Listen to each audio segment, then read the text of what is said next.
I mean, going all the way back to, Hines Ward, Santonio Holmes, Emmanuel Sanders, Mike. Why Mike can't I Williams. think of his name? Not Mike. No, it wasn't Mike. Mike Wallace. Mike Wallace. I'm sorry. So on and Guy so who forth. dropped the Martavis fourth down Bryant, play in the Super Bowl to end the game for the Packers. Antonio Brown, Juju Smith-Schuster. The list goes on. And now, hopefully, these young guys, James Dante Washington, Moncrief and was there. Yeah, but these young guys, James Washington and Deontay Johnson, are getting very valuable playing time this year for a team that really needs it. If Big Ben comes back next year, he's got this young arsenal of weapons to work with. Could he come with. back week 17? Oh God, the return! I can just hear the Wild West music in the background now. Michael Thomas having himself a day. Thank you for 11 playing catches. off that. Thank you. You're welcome, dude. I'm not going to be a Jay and just throw wet blankets on you all day long. Don't do that. Don't do that. He's 134 yards and a touchdown on 15 targets for Michael Thomas. I mean, the ball's going to him and you just can't stop it. Robert Woods, 98 yards and a touchdown for the Rams. That was nice to see. Also had 29 rushing yards on the day, so I added 2 points to your team. Robbie Anderson, 116 yards. Eat micro. Dillon, I can't hear you, brother. You muted yourself. You're muted. Yeah, I was muted by the wizard. You. He tried to be all smooth and I'm going to mute him. He's a vengeful guy. Well, gee, you couldn't tell with the Drew Brees arguments? Oh, man. Julian Edelman, in a very important game against the Kansas City Chiefs, did all he could, 95 yards and a touchdown on a typical 12 targets for Edelman. Allen Robinson, going back to Thursday, 2 touchdowns on 8 targets. Then moving into... froze up here, so we're going to move on. We're going to move on to something else. You're not gonna do who called out? Well, I'd love to do who called out, but we froze up here, and I'm gonna have to get back into it. So we're gonna need to do a little banter in the meantime. How do you feel about talking about the upcoming Trubisky matchup, real quick? I'm actually feeling comfortable because it's obviously not the same defense that he faced earlier in the year.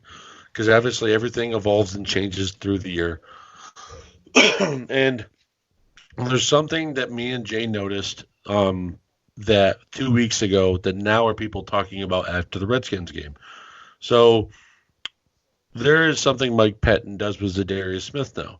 He goes ahead and walks along the defensive line. He just walks, strolling, looks like literally he's strolling through Mr. Rogers' neighborhood. And next thing you know, as soon as the snap goes, he just shoots for a gap.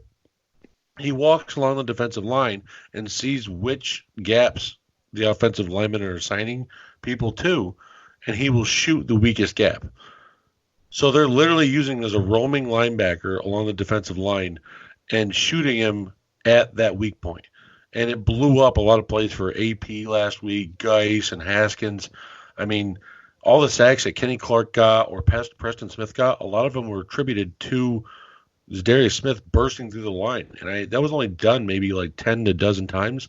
I really think that's going to happen a lot more this week. And it's something Mitch has never seen. Yeah. It certainly last thing you want is a guy at 6'4", 270 in your lap looking like the Predator. Zadarius Smith definitely looks like the Predator. There's someone else that who'd you say that he looks like? Who's Zadarius? Yeah, there was another guy. You brought it up weeks ago, and Jay was like, "Oh yeah, people." And that was hilarious. So you built up the joke, and now people can't hear it because we can't remember Dillon. Hey, that's how we do it here. What a balloon popper! God damn it! This is good content, obviously. So No, the thing with Mitch, obviously we saw against Dallas, he took off the training wheels and started calling a little bit of run plays, a little bit of QB draws, designing plays to be able to give up Mitch the ability to run the ball. And it's not like Dallas doesn't have these guys that can't keep up with with Mitch. I mean, Jalen Smith is athletic freak. I mean, LVE was out, but still, Mitch was able to run the ball as a QB and extend the plays. So Harlem Heat, the five-time champion. yeah, that's what it looks like, Booker T. Oh, thank you. Oh my goodness. The producer Jay coming through. Oh, that was gonna bug the shit out of me. Anyways, yeah. Mitch with his running ability adds an extra facet. But that's the thing with guys like Zadarius Smith running along the defensive line, waiting to shoot the gap, and you don't know which way he's coming from, because that's one thing they did, where they had Preston Smith, Rashawn Gary on your edges, and you would have an extra rusher up the middle, and then they'd have someone drop out into coverage. So you're basically having a man on the right or left side of the line just standing there, and Zadarius is bursting through the hole with Kenny Clark and either A or B gap. And just basically Mitch is going to have to decide to get the ball out quick, or Nagy's going to have to design plays where they're standing back from the shotgun instead of up under center. Yeah, and I think that Mitch is also a guy who definitely likes to play at home. It's pretty clear when you look at his performances. He's got quite a home road split.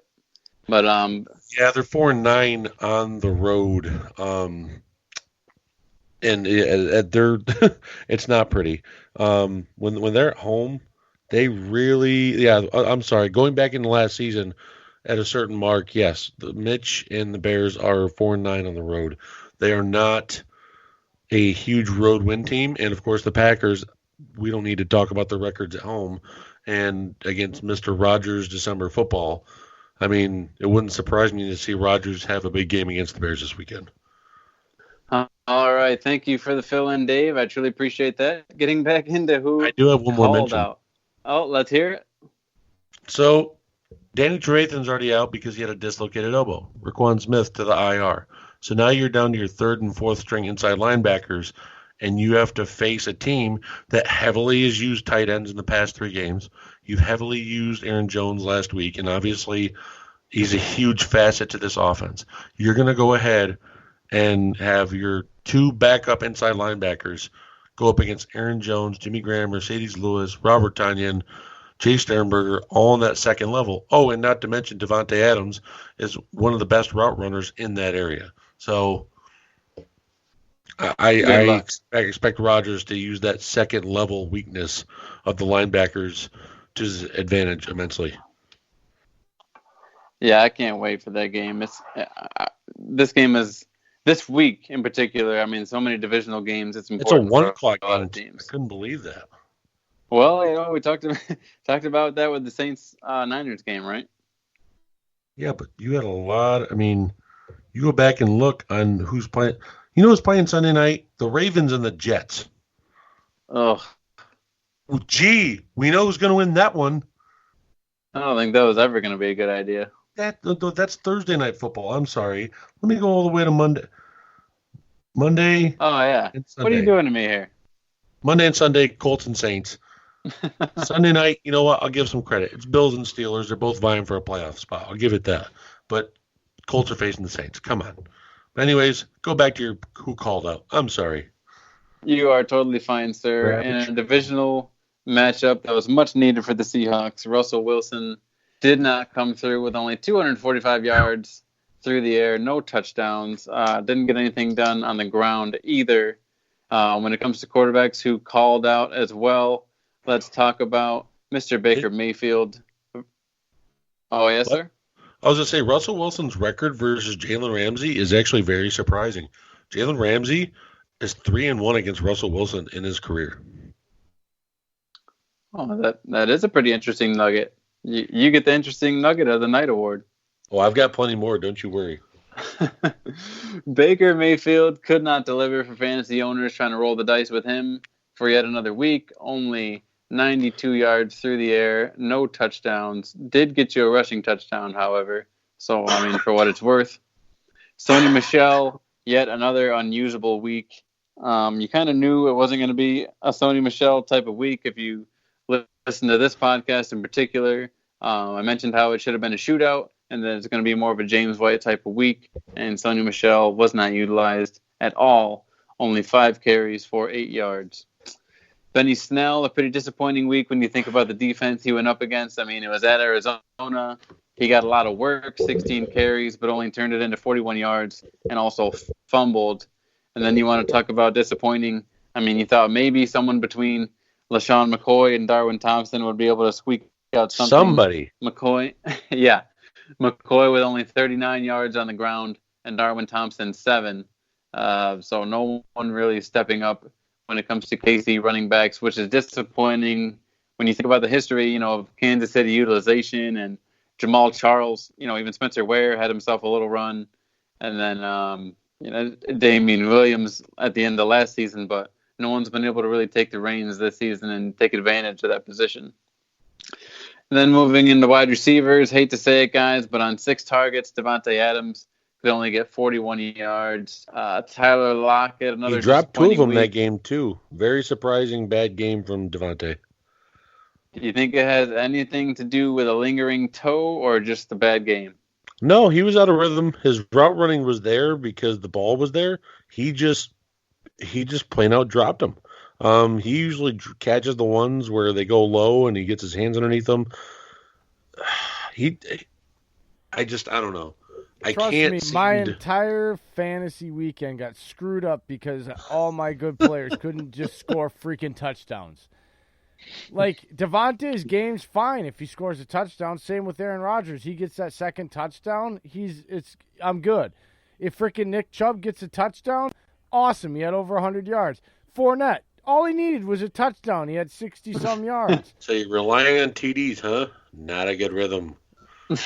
In this week, yeah, because if they were all tight, like the matchups just weren't good compared to yes. And by the way, it was based on who the hell I was playing too. I need the freaking points. Like a lot of weeks, yeah, I can scrape by with those guys not getting touchdowns and getting their yards. That's why I have them because they all told get their you were touches. beating Shady. Oh, shut up. Cortland Sutton, guys. Won a little bit. God, I hate you. Cortland Sutton could only turn 7 targets into 34 yards. Marquise Hollywood Brown, here's a stat for you. 3 targets, -2 yards for Hollywood. Ooh. Yeah. John Brown, 26 yards on 8 targets. Tyrell Williams, we talked about him, 35 yards.